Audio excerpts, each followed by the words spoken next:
Hey everybody, welcome to WhatCulture Gaming. It's Scott and I'm going to be reviewing Shadow of the Tomb Raider. Now, I've pretty much just been living on this since we've got access to the code, which was a good couple of weeks ago, and you know, it's pretty good. To be honest, the more that I start picking it apart, the more it's a bit of a mixed bag, and you'll see what I mean as I start breaking down the different bits and pieces that make up this final installment of the rebooted trilogy. This one's actually developed by Eidos, not Crystal Dynamics, although CD were kept on in some sort of advisory role to basically make sure that the end of the franchise that they started went down in a decent fashion. It didn't sort of end and crash and burn like we kind of assumed that it might. The level of hype around this has been pretty mixed. Obviously, the fandom itself has come from decades of being interested in Tomb Raider, but as far as it goes in terms of the end of the new trilogy, this just seems to be stealth releasing towards the end of the year when the rest of us are enamored with Spider-Man, Red Dead, and everything else that's dropping towards the end of 2018. With Eidos at the helm, it means that there's many things to love, but there's also a lot that kind of doesn't land, and the overall project at any given time feels pretty mixed. First up, let's talk about Lara. She's once again voiced by Camilla Luddington, and she does a fantastic performance.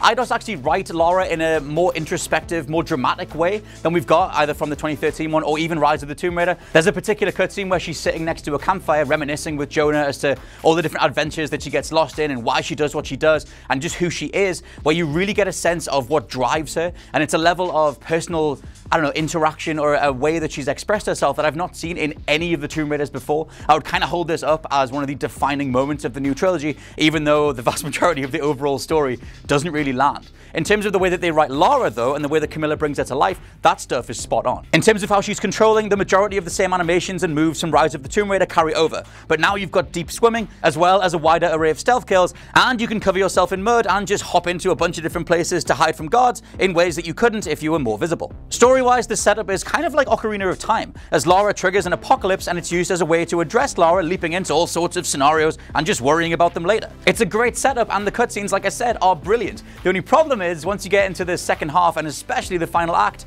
it literally just all falls apart. It's all sorts of world ending, oh, this is gonna happen, this person may or may not be a god. It's all over the shop. In terms of gameplay, you've now got 3 difficulties: combat, exploration, and puzzles. Now, this is a genius idea, and I wish that a whole bunch of other third-person games would put this in. It basically means that you can tailor different parts of the experience to wherever your strengths lie. For me, I had combat cranked all the way up, but I had puzzles occasionally dropped a little bit down because I just don't like getting stuck in the rooms for too long. And you know, you've been there for 20 minutes. You just want to kind of crack on with the stuff that you're supposed to be doing. But the point is, they let you choose whether or not you want to receive a hint or not. Basically, clicking the right stick in will highlight different parts of the environment, but depending on what difficulty you're on, that denotes how much actual information Lara just spells out. You can literally make it so that if you put it on easy for the puzzle difficulty, then Lara will literally say, I need to attach this to this so that I can progress. So if you've ever been put off by a puzzle scenario in a Tomb Raider game, which, you know, the old school fans are going to be, why are you even playing a Tomb Raider game? At least they've thought of it. Sadly, the majority of the time in the game, especially across the main storyline, will be spent just slowly climbing. There's a style of climbing that they introduced in Rise of the Tomb Raider where you sort of just latch onto a wall and you just slowly get there with your pickaxe. It might have even been there in the 2013 one, but point being, it's everywhere in this, and it kind of ends up dominating the vast majority of the progression through the levels. You basically leap, latch onto a wall, slowly clamber for a bit, and then one of the new abilities is Rappelling, so you sort of hang down and swing to different places. You might think that I'm highlighting a specific thing and being like, oh, that's not going to be the whole game. That ends up feeling like the vast majority of the entire game, especially the stuff in between the main story beats. This segues into another problem that I have, which is it's a problem with a whole bunch of third-person action games where basically you're forever doing that thing that a whole bunch of action games do, where you're just turning sideways and just ambling through a tiny little crevice to get to the next bit. Now, the reason that developers do this is to hide load times. It means that the area ahead of you can be preloaded whilst Lara's, you know, forever shuffling through a tiny space. And that's fine, you know, there's obviously going to be some conceits done to deliver this level of visual clarity and visual quality, but it does get in the way when it's happening literally every 5 to 10 minutes. Again, like I said, in the second half, you've kind of got the story going off, just going off on its own, but on the gameplay side, you're forever being stopped by tiny crevices and little gaps and little things that Lara needs to get through, and it does mount up. Combined together, you just end up with this feeling of repetition. The main story thread kind of just ping-pongs between ridiculous story beat, the slow climbing sequence, a bit of rappelling, and then just more of the same. It's rinse repeat for the vast majority of the main story, and that, for me, when I was first going through it, that was really dragging it down. I was like, it's not bad because there's a level of production quality there that carries it, and you like playing as Lara and you like seeing these gorgeous levels, but when you're actually playing it, you are doing the same thing over and over again. So enter the side missions, and enter the weirdly, widely linear sections that, the developers Eidos and Square Enix have talked about pre-release. Basically, they made a whole point of going into the game and designing these giant villages and cities that you can just spend time in, picking up side missions and exploring all sorts of history and cultural stuff. Basically, that's the stuff where the real meat of the game is, even though you'd think it would be in the main story. I had the most enjoyment by just hanging out in the villages, just being that sort of helpful person, just helping out people with different side missions, whether it was deciphering runes or going off to save a bunch of villagers from some bandits, stuff like that. You get the feeling that this is a more rounded version of the character, that this is the sort of thing that they were going for, and they kind of just had to go with the main story for the sake of, I don't know, appealing to a mass market or trying to out Uncharted and having these massive over-the-top spectacles where Lara just sort of tumbles through a million things and everything's crumbling and it's all falling apart.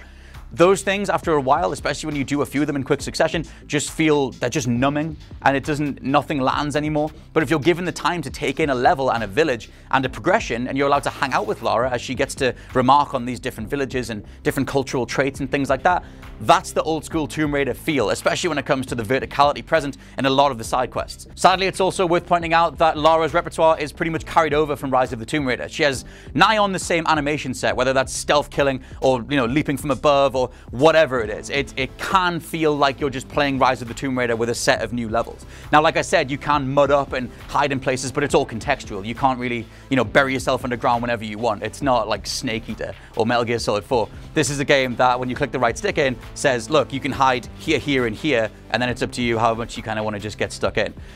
These things do shake up combat a little, but not enough to make this feel like a meaningful, expansion of her moveset beforehand. And all of this is a bit of a shame because crafting makeshift traps and throwables, plus access to items by holding buttons, is a great feature. You've pretty much got your inventory on hand, but the game never really asks you to make use of any of it. The main story is supplanted by all these side missions and quests, peppering a large open world, but it ultimately feels pointless. You can go from A to B from front to back, and you never need to bother with the wider stuff. It's a bizarre problem because there's a lot of quality here, and I wish Eidos had just fronted it or highlighted it or pointed you towards it in a more notable manner.